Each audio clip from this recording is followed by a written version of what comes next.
Neste vídeo, você vai ver a repercussão da mídia após o Galo empatar com a pior defesa do Campeonato Brasileiro. Já deixa seu like para ajudar, inscreva-se e ative o sininho. Preciso destacar que o ataque do Galo é inoperante, não mete medo em ninguém. Sabendo que é uma tempestade que eu escutei hoje, ela sempre passa. Teve um lado bom nisso. O quê? De o Hulk não ter estado. Chega pra cá que eu quero começar esse vídeo te fazendo uma pergunta, muita atenção. 2 jogos em casa, Mirassol e Juventude. Você é torcedor do Atlético. Antes dos jogos acontecerem, você assinaria 4 pontos em 6, sendo um empate com o Mirassol e uma vitória para cima do Juventude? Você assinaria? Pois é, aconteceu, só que ao contrário. Vitória contra o melhor time e empate com o pior time. Então eu vou passar pano mesmo, porque o time que era um nada com o Cuca e com 7 jogos, o São Paulo tendo que tirar tudo do zero e ajustar esse time nos jogos, porque não tem tempo para treinar. Então não acho que 4 pontos em 6 foi uma desgraceira. Pode cuspir à vontade, que eu sou inoxidável. Pode xingar à vontade. Agora, de qualquer forma, atenção. Eu também não sou cego, né? Eu preciso destacar que o ataque do Galo é inoperante, não mete medo em ninguém. Hoje ataque contra a pior defesa da competição, desde o primeiro tempo, aí muita posse de bola, mas mais uma vez, contra um adversário ruim, etc. Cria e nada. Aliás, essa Juventude aí, para ficar ruim, tem que melhorar muito, tá? Tá na zona, seríssimo candidato ao rebaixamento, o time é muito fraco, mas nem assim o Galo conseguiu a 3ª vitória em uma semana ou em menos de uma semana. O Galo ganhou do Mirassol, que é um time muito bem ajustado, com gol de zagueiro, mas hoje nem zagueiro, muito menos atacante, conseguiu resolver o problema. O Rony tentou de cabeça, tentou arrematando um cruzamento que veio da esquerda, sabe? Tentou por baixo, aí 2 bolas na trave, pelo menos 2 defesas importantes do Jandrei, e o placar ficou no 0-0. O grande problema, repito, é você jogar contra um time que tem a pior defesa da competição e não conseguir fazer um mísero gol nesse adversário. Até que criou para ganhar. O Galo criou para ganhar, mas tem sido inimigo do gol mesmo. Me impressiona a extrema dificuldade para fazer gol que o Atlético tem. Antes era muito exposto, agora tem sido menos, mas aí com Hulk sem Hulk, com Rony sem Rony, com Biel sem Biel, com Bernard sem Bernard, não faz gol. Sabe? Então me parece que vai ser essa trozoba aí até o final do campeonato, sabe? Inimigo do gol mesmo, consagrando o goleiro adversário, sabe? Fica com a bola, mas não maltrata, sabe, o adversário. É um negócio impressionante. O Galo em casa não conseguiu ganhar do Vitória e do Juventude. Eu estou falando de 2 que estão na zona de rebaixamento e que são ruins, tão ruins quanto comer sem carne. Agora, dos jogos que faltam, o Atlético tem mais 2 adversários que estão na zona de rebaixamento. Os 2 jogos são em casa. E se hoje tinha obrigação de ganhar contra Sport e Fortaleza, essa obrigação multiplica por 680 vezes. Então, Galo, me ajuda a te ajudar. Me ajuda a te ajudar. Rony, uma bola na trave no primeiro tempo, uma bola na trave no segundo tempo. A gente falava, né, já no intervalo da sua batalha para tentar voltar a marcar. Quando terminou o jogo, eu percebi que você se deitou ali no gramado, colocou a cabeça no chão. O que passou na sua cabeça naquele momento? E o que faltou, né? Um pouquinho mais de capricho, um pouquinho mais de sorte também. Boa noite. Boa noite. Como eu falei no intervalo, a gente sempre procura fazer com que aconteça de uma forma que nós queremos e infelizmente não é do jeito que nós queremos. Acredito que é levantar a cabeça, continuar trabalhando, continuar com a cabeça erguida, sabendo que é uma tempestade, pelo que eu escutei hoje, ela sempre passa. Então, vou continuar com a cabeça erguida, vou continuar trabalhando. Eu sei que essa tempestade, uma hora, ela tem que acabar, né? E eu acredito que com a fé as coisas começam a acontecer. Então, vou continuar lutando, vou continuar com a cabeça erguida. E eu sei como isso funciona, então eu sei que uma hora essa tempestade ela vai acabar e as coisas vão começar a acontecer. Então tem que manter a cabeça tranquila, a cabeça boa e trabalhar que com trabalho a gente consegue o nosso objetivo. Últimos 11 jogos, um Atlético que tem Hulk, que tem Rony, que tem Scarpa, que tem Bernard, que tem Dudu. Sabe quantos gols o Atlético fez, Mansur? 6. 6 gols nos últimos 11 jogos. é muito pouco para um time que tem tanta qualidade, né?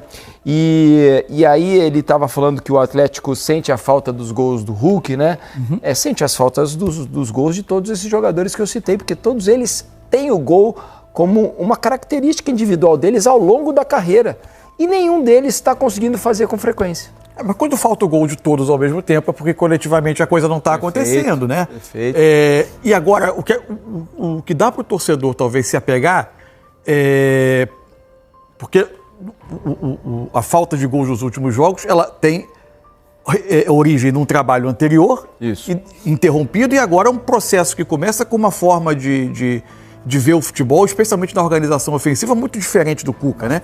E o jogo, o que dá para se apegar? O jogo de hoje, ele indica, especialmente como o Atlético foi crescendo ao longo da partida, né? De um primeiro tempo... Desculpa, e mais, né, Mansur? O jogo contra o Mirassol já indicava uma melhora. Né? Isso. E hoje foi a confirmação. Quer dizer, confirmação é muito cedo para dizer confirmação de qualquer coisa. Mas foi mais um bom jogo. Um passo adiante. Isso. Enfim, de um time que começou, pelo menos, a entender dentro do que é a organização do Sampaoli, ou seja, saída com 3 homens, 2 volantes, 5 jogadores chegando na frente, zonas do campo que precisam estar ocupadas, ocupação de espaços mais racional para atacar, porque é assim que os times dele jogam.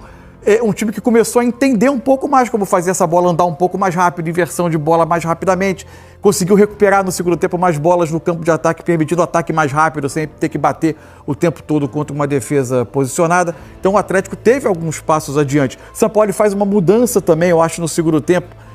Primeiro com o Igor Gomes, depois com o Gabriel Menino, que em geral, em quase todo o primeiro tempo, se posicionava como um segundo volante. Ele dá um passo adiante como mais um meia, passando de um 3-2-5 a um 3-1-6 na hora de atacar, tendo mais jogadores ali, aproveitando espaços que o Juventude terminava por ceder, embora tenha se defendido bem no primeiro tempo. Enfim, acho que tudo isso é parte de um processo. O que o Atlético tem para vislumbrar na temporada?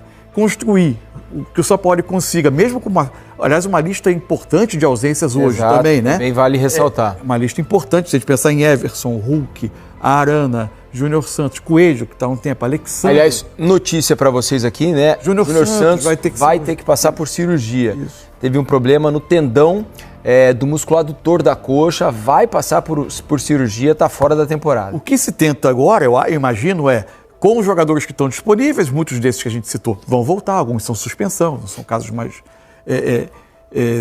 vão estar disponíveis no próximo jogo, montar uma estrutura para o Atlético conseguir prosseguir na Sul-Americana o mais longe possível e manter uma situação no Campeonato Brasileiro tranquila, sem maiores sustos. Eu acho que é o que a temporada oferece. Eventualmente, se ele consegue engrenar uma sequência de resultados e brigar um pouquinho mais em cima do Brasileiro para tentar uma vaga de Libertadores pelo Brasileiro, não é simples nesse momento, mas eventualmente o Atlético pode conseguir. Mas o fundamental é que o São Paulo encontre uma estrutura de time para conseguir dar essa arrancada, especialmente para tentar disputar a Sul-Americana, que é acessível. O treinador que chega num time, naturalmente trocou o treinador porque não estava funcionando.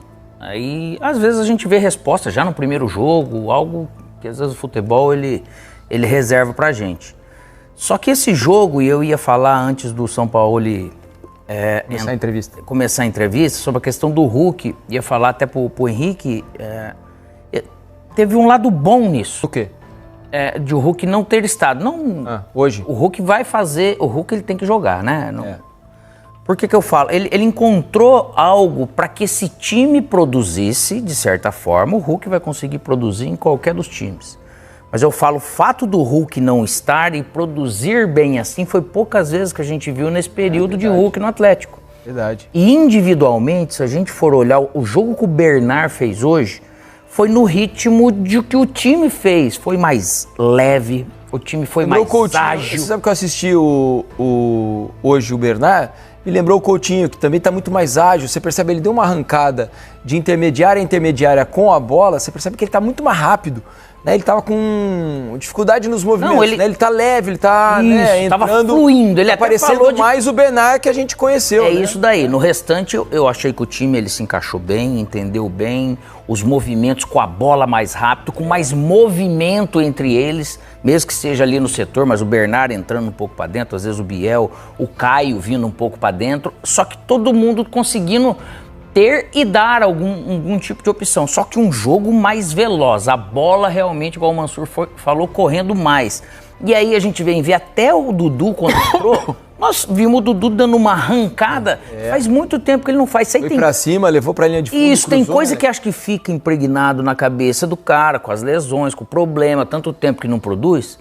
E o cara, ele precisa... Cara, pra eu dar uma arrancada, eu preciso fazer força, eu preciso de esforço com a bola ou sem a bola. E hoje você vê fazendo. Então isso, nesse sentido, até para o Hulk, mas para o Atlético como time, foi muito importante esse comportamento. Aí é o comportamento que a gente vê dos times do São Paulo, e acredito que nesses jogos, desde o primeiro para cá, que veio desse tipo de evolução, hoje, é um jogo que vem contando com evolução.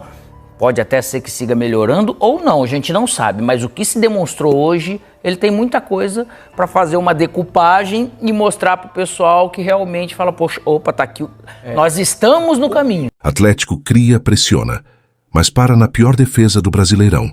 O Galo entrou em campo na Arena MRV com a missão de engatar a terceira vitória seguida sob o comando de Jorge Sampaoli. Mas a sequência parou. Mesmo produzindo chances para sair com os 3 pontos, o Atlético ficou apenas no empate sem gols contra o Juventude, pela 25ª rodada do Brasileirão. Sem grandes surpresas na escalação, Sampaoli manteve a linha de 3 zagueiros. Colocou Scarpa aberto pela direita, Caio Paulista na esquerda e povoou o meio com Alan Franco, Igor Gomes e Bernard. No primeiro tempo, o Galo teve muita dificuldade para furar a marcação gaúcha. O Juventude armou uma linha dura com 3 defensores e travou a saída de bola alvinegra. As chances foram raras, a melhor delas em uma cobrança de falta na área, quando Rony desviou de leve e acertou a trave. Pouco depois, Bernard deu ótimo passe para Rony, mas o atacante finalizou mal e perdeu a oportunidade. Na defesa, o time de Sampaoli se manteve sólido e quase não deu espaços. O goleiro Gabriel Delfim praticamente não foi exigido na primeira etapa. Na volta do intervalo, o Atlético voltou mais ligado. Bernard cresceu na partida, alternando posições e comandando as jogadas ofensivas. Rony chegou a acertar o travessão e Biel também apareceu bem, mas a bola insistia em não entrar. Sampaoli mexeu para tentar dar novo gás. Reinier, Menino e Dudu entraram, mas apenas o último conseguiu criar algo, sem muito efeito prático. Enquanto isso, o Juventude pouco assustou, obrigando Delfim a apenas uma defesa em toda a partida. No fim das contas, o Galo controlou o jogo, mas a falta de pontaria e as dificuldades na primeira etapa custaram caro. Contra um adversário que briga na parte de baixo da tabela e tem a pior defesa do campeonato, ficou a sensação de que o Atlético precisava ser mais eficiente para transformar o domínio em vitória.